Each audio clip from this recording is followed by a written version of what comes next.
Kodėl ridikėliai išeina į lapus?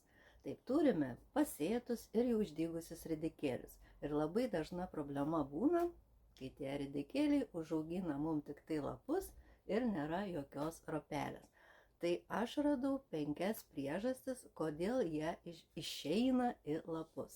Pirmoji priežastis – tai jie yra pasėti per tankiai. Ridikėlius reikia sėti kas 3-5 cm.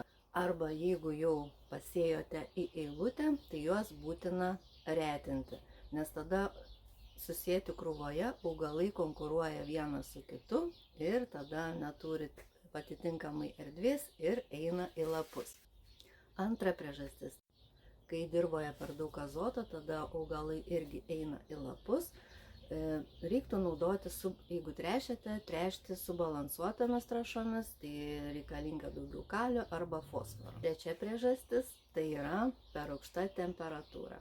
Ridikėliai geriausiai auga prie plius 10-20 laipsnių temperatūros. Jeigu yra per karšta, tada jie gali išeiti ir į lapus ir net pražysti. Tai aš sėju anksti pavasarį, kad dar suvaldyti tuos procesus. Ketvirta priežastis – per ilga dienos šviesa. Ridikėliai yra trumpadieniai augalai, tad ilgėjant dienoms į pavasario galą, į vasarą, jie gali pereiti į žydėjimą, o ne formuoti šakneles.